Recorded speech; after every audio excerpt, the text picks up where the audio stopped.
Salut chers fidèles abonnés de cette chaîne, j'espère que vous allez tous bien. Alors, dans cette courte vidéo, nous allons parler, de la maintenance que Binance est en train d'avoir en ce moment. Pourquoi cette maintenance? Que pourrait-il arriver suite à cette maintenance? Et est-ce que vos fonds sont-ils en danger? Nous allons parler de tout cela dans cette courte vidéo. Alors, ceux qui ne savent pas encore et qui ne sont pas encore informés, sur cette chaîne, nous venons vous apporter l'information en temps réel dans l'écosystème de la crypto-monnaie. Nous allons aussi parler d'une analyse d'une des grandes banques en Allemagne qui est en train de donner des signaux. Et nous allons analyser cela aussi avec vous ici. Nous allons aussi parler de Tether et des plaques, je peux dire des villes qui veulent devenir des plaques tournantes dans l'écosystème de la blockchain. La maintenance de Binance, les gars, c'est très important l'analyse que nous allons faire dans cette vidéo. Alors, comme d'habitude, avant de commencer la vidéo, nous allons commencer par cette information. Nous allons voir le prix du Bitcoin. Le Bitcoin qui descend à 27 700 $. Mais que se passe-t-il concrètement? Est-ce c'est la fin du Bitcoin ou c'est le début du commencement du Bitcoin? Alors, les gens sont en train de paniquer dans tous les sens. Oui, la panique existe, la panique règne dans l'écosystème de la crypto-monnaie. Mais cette panique-là, si tu es un bon investisseur et si tu veux devenir un bon investisseur, tu dois avoir le flair de voir l'opportunité. Oui, l'opportunité pour ceux qui savent la saisir et comment la saisir. Alors donc, je continue la vidéo. Je commence la vidéo avec ceci.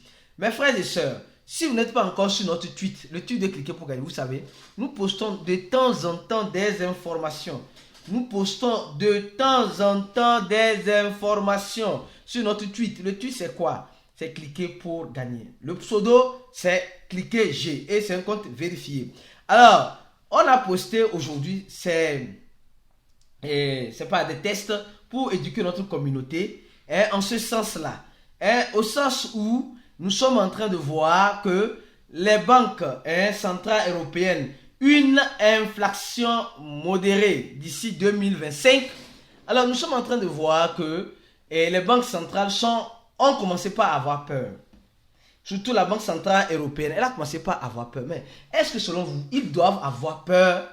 Sincèrement, est-ce qu'ils doivent avoir peur? Ils doivent se dire, est-ce que c'est la fin ou c'est le commencement ou c'est le début? Donc les gars, l'inflation est là. Comme j'ai dit, dans cette crise que nous sommes en train de passer, les gens, alors on va attaquer directement cette information. Les gens sont en train juste, pas de guérir la maladie, mais ils sont purement en train de faire quoi? En train de calmer la maladie. Quand on calme la maladie, on ne la guérit pas, elle va finir par revenir. C'est ça. Les gars, attention. On dit les actions d'une banque allemande, Deutsche Bank, je crois bien, je ne suis pas allemand, elles sont en train de chuter. Cet épisode vous rappelle quoi? Vous savez, moi j'aime analyser les choses. Les gars, ça ne sert à rien d'avoir toujours les informations et de ne pas savoir les analyser et mieux bien les analyser.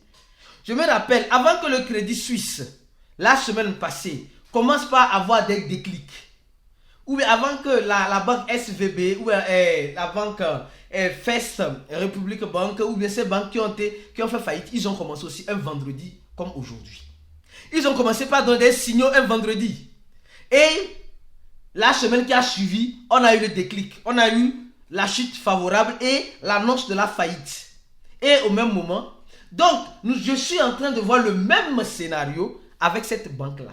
Je ne sais pas, qu'est-ce que vous en pensez? Le même scénario qui est arrivé à SV Bank, le même scénario qui est déjà arrivé à Crédit Suisse, qui a été octroyé ou acquise par UBS, l'une des grandes banques suisses. Cela est en train d'arriver aussi dans une banque allemande. Mais je ne comprends pas. Ce que je ne comprends pas, c'est que quoi? Bon, la banque allemande là, bon, est-ce qu'elle a un lien avec la SVB aux États-Unis? Est-ce qu'elle a un lien avec, comment appelle-t-on, la banque, le Crédit Suisse? Les gars, ce que vous devez comprendre, quand une banque, l'une des grandes banques de la tech tombe, ça touche tous les secteurs. Et c'est ce qui est en train de se passer. C'est ce qui est en train de se passer. Et c'est ce qui va toujours arriver. Donc, je ne serai pas surpris, comme me dit dans quelques jours, qu'il y a une faillite au niveau de cette banque-là, Deutsche Bank-là. Je ne serai pas surpris. Je ne serai pas surpris. Parce que c'est une succession, c'est ma bolle de nerfs. Comme il dit, nous avons notre tweet, nous informons sur l'inflation, nous expliquons beaucoup de choses et bien d'autres choses. Donc, allez sur notre tweet pour mieux apprendre de cela. Alors, ça c'est l'analyse au niveau des banques. Les gars, et maintenant, parlons-en. La Californie, l'un des États aux États-Unis, veut être la plaque tournante, oui, comme veut l'être Hong Kong en Chine. La plaque tournante dans l'écosystème blockchain, dans l'écosystème de la crypto-monnaie. Mes frères et sœurs, aujourd'hui, nous sommes en train de voir que ceux qui veulent réussir, ceux qui veulent avancer, c'est des personnes qui commencent tôt, des personnes qui se lèvent tôt. Alors, il y a certains pays qui veulent se lever tôt. Le Salvador a adopté les crypto-monnaies. D'autres ont peur d'adopter, mais ils sont en train de donner, voilà, je peux dire, un accent un peu plus intéressant. Un accent un peu plus intéressant aux cryptophiles, aux gens qui aiment les crypto-monnaies. Et quand nous voyons ça clairement, nous voyons clairement qu'il y a quelque chose qui se passe. Au même moment, le gouvernement, la SEC est en train de vouloir donner des coups secs. La SEC est en train d'attaquer Binance, elle a attaqué Kraken, elle a attaqué KuCoin, je crois bien, elle attaque tout le monde. Même elle va attaquer même le Crédit Suisse. Vous serez surpris, on va dire que la SEC est en train d'enquêter même sur l'effondrement de la banque allemande. Vous allez voir la SEC, un chien en chaleur. Voilà. Alors, un chien en chaleur qui ne veut pas se reposer parce qu'elle veut sa part du gâteau. Elle veut des amendes. Elle veut faire des amendes pour manger dedans.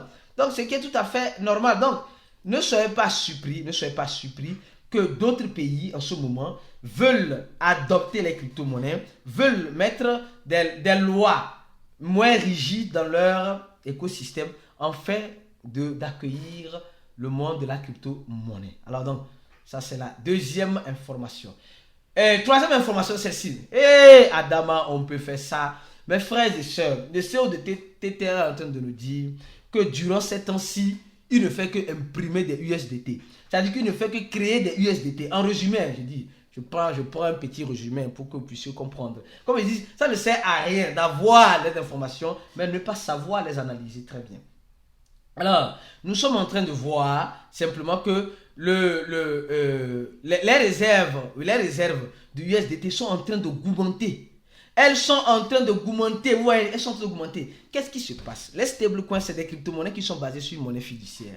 Et avant d'avoir les stablecoins, tu dois avoir la monnaie fiduciaire. Supposons ici on dit le USDT, le dollar. Donc tu dois avoir le dollar. Et tu vas déposer le dollar là sur le compte de l'émetteur, de celui qui crée le stablecoin là. Donc tu déposes, supposons 10 dollars. Il va 10 dollars sur son compte, il te crée 10 USDT. Je donne l'exemple. Et c'est ces USDT là qui sont émises et envoyées aux clients pour que les clients puissent aller sur le marché. Alors, dites-moi, ces milliards de USDT qui sont en train d'être créés là, c'est pour faire quoi? Non, de vous à moi. C'est pour faire quoi? C'est pour aller s'amuser sur le marché, ou c'est pour aller domper le marché, ou bien c'est pour aller pomper le marché? Oui! Qu'est-ce qui se passe concrètement? Qu'est-ce qui se passe selon vous? Mes frères et sœurs, pause publicitaire. Alors, mes frères et sœurs, si vous voulez participer à notre événement, je dis bien, un des grands événements blockchain qui réunit les cryptophiles venant du monde entier, le deuxième des liens de la cofraternisation. Oui, c'est un événement, c'est une cofraternisation, un événement accompagné de formation et de dîner gala et de divertissement. On va se divertir, on va jouer au foot, et on va parler de nos expériences. Donc cet événement aura lieu au Bénin à Cotonou. Et mes frères et sœurs, ceux qui ne connaissent pas Bénin, les gars, venez connaître ce beau pays. Les gars, c'est dans l'aspect formation et aussi touristique. D'accord? Mais ce n'est pas, comme les gens disent, ce n'est pas une plateforme d'investissement que quelqu'un peut gagner. C'est un groupe de crypto passionnés qui se retrouvent. Donc, on ne fait rien contre la loi. Donc, ceux qui n'ont pas encore rempli le formulaire, qui attendent de remplir le formulaire, remplissez ça vite. Le remplissage du formulaire est gratuit. Après avoir rempli le formulaire, préparez vos 100 $. Car très bientôt, on va fermer la préinscription et se concentrer maintenant sur les inscriptions. Si tu as déjà fait ta préinscription et que tu peux solder les 100 $ pour garantir ta place, sache que tu seras aussi la bienvenue. Il y a certaines personnes qui garantissent déjà leur place. On a déjà un groupe WhatsApp pour les gens qui sont en train de garantir leur place. il y a certains qui garantissent déjà leur place. Ben, s'il arrive qu'ils ne seront pas présents, ils vont donner leur place à une autre personne afin de venir à leur place. Alors, on continue. Deuxième, nous parlons de notre cours. Le premier lien, c'est notre cours. Mes frères et sœurs, vous savez, dans les cours de la crypto-monnaie, il faut se former. Et comme on dit toujours, on ne finit jamais d'apprendre. Et nul n'a la boule de cristal pour dire, il connaît tout. Non, moi-même qui ne veux pas, je continue de me former. Et nous avons notre formation Changer de vie grâce à la crypto-monnaie qui pourra t'aider à changer ta vie concrètement, à savoir comment investir en crypto-monnaie. Et la formation continue à vie. Je dis bien à vie. C'est ça la différence avec notre formation et les autres formations. C'est-à-dire que quand tu vas payer les $80, du moins pour le moment, parce que le prix va changer à $100, quand tu vas payer $80, tu vas avoir la formation et la formation continue dans le groupe VIP. D'autres vidéos vont suivre, les questions, on fait le suivi. Et le suivi là, c'est à vie. Donc tu fais partie d'un groupe d'investisseurs à vie et tu pourras inboxer les administrateurs pour leur poser des questions ou voilà, quoi que ce soit. Si tu as envie, bien sûr. Alors, comme je disais, de toute façon, le USDT de TTR est en train de monter en flèche. Et cette impression-là veut dire beaucoup de choses. Donc, le marché des crypto-monnaies peut toutefois nous surprendre à tout moment. Je dis bien à tout moment. Espérer le meilleur et se préparer au pire.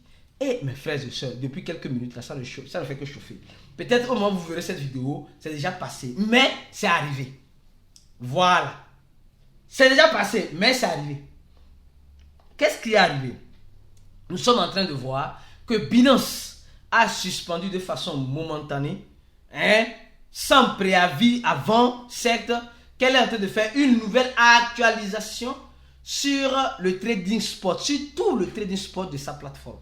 Et ça rappelle quoi? Les anciens, oui, je parle des anciens, les doyens, oui, nos anciens disent toujours, le criminel revient toujours sur les lieux du crime. Oui, et dans tous les portails de notices, Binance suspend une négociation à vista temporairement à cause d'un bug. Certaines personnes disent c'est un bug, d'autres personnes disent non, ça va revenir, et les gens sont en train de paniquer et ça court dans tous les sens. Mais selon vous, qu'est-ce qui se passe? Bon, aujourd'hui, non, demain plutôt, je crois bien, demain samedi à 20h GMT, ceux qui sont dans le groupe VIP, ceux qui font partie du groupe VIP, on a un chat où nous allons parler encore de la situation actuelle du marché. Nous allons parler aussi de cela plus en détail. Mais ici, on va vous donner des briefings, comme vous le savez, des briefings. Alors, Binance suspend le trading spot. Mais qu'est-ce que Binance prépare? Ça me rappelle très bien une chose. Il a déjà envoyé un audio dans le groupe VIP. Ils avaient dit c'est pour quelques minutes. Mais ça dure déjà presque 2 heures de temps. Mais ça me rappelle le passé. Quand le marché aussi veut commencer, Binance commence par préparer sa plateforme. Il y a plusieurs hypothèses. Peut-être Binance est en train de souffrir des attaques. Mais je sais que le fait que Binance annonce de façon spontanée, c'est pas moi, cette maintenance, ça dit beaucoup de choses. Le fait que Binance annonce de façon spontanée, ça dit beaucoup de choses. On dit les ordres, le dépôt, le trading, tout cela ont été annulés, les gars. Et voire plus. Oui. Ça veut dire quoi, les gars? On dit temporairement. La maintenance est finie. Oui. On dit les ordres maintenant sont revenus à la normale. Ceux qui ont été annulés, tout cela, patati patata. Mais qu'est-ce qui se passe? Binance prépare-t-elle le bourron déjà comme cela? Ou Binance est-il en train d'être attaqué et ils sont en train de faire une mise à jour? Ou Binance, parce que vous savez, Binance c'est une grosse boîte. Et quand ils ont ce genre de trucs, ce n'est pas à l'imprévu qu'ils prennent les utilisateurs. Non, ce n'est pas l'imprévu. Ils prennent les utilisateurs, ils avertissent. Nous allons faire là maintenant sur Tron, là maintenant sur le Terra classique, là maintenant ils avertissent. Nous allons faire ça. Mais ça, là, ils ont pris la communauté de surprise. Donc ça veut dire que ce qui arrivera aussi sera aussi une surprise. Ce n'est pas une mise à jour comme toute autre mise à jour. Ça, il faut le comprendre. C'est une mise à jour qui ne dit pas encore son nom. C'est une mise à jour peut-être pour nous préparer au prochain marché haussier. C'est une mise à jour peut-être pour augmenter la capacité de pouvoir mettre ses ordres dans le trading pour acheter ou vendre. Ça veut dire qu'il y aura beaucoup de flux. peut-être sur Binance. Donc, ils sont en train de se préparer de façon technique afin de recevoir tout ce nombre qui viendra. Donc, c'est un peu cela. Nous allons continuer d'analyser. Comme je dis, ça ne sert à rien d'avoir les informations et ne pas peut-être avoir ces genres d'idées, ces genres d'analyse. C'est ce qui fait la différence. Nous allons continuer de suivre le processus et les membres VIP, nous allons vous informer en temps réel dans le groupe Telegram. Suivez le groupe Telegram en temps réel de ce qui se passe ou ce qui pourrait peut-être arriver. Comme vous le savez, bien sûr, on n'a pas la boule de cristal. C'est juste des analyses qui peuvent taper pour qui peuvent faire cloco.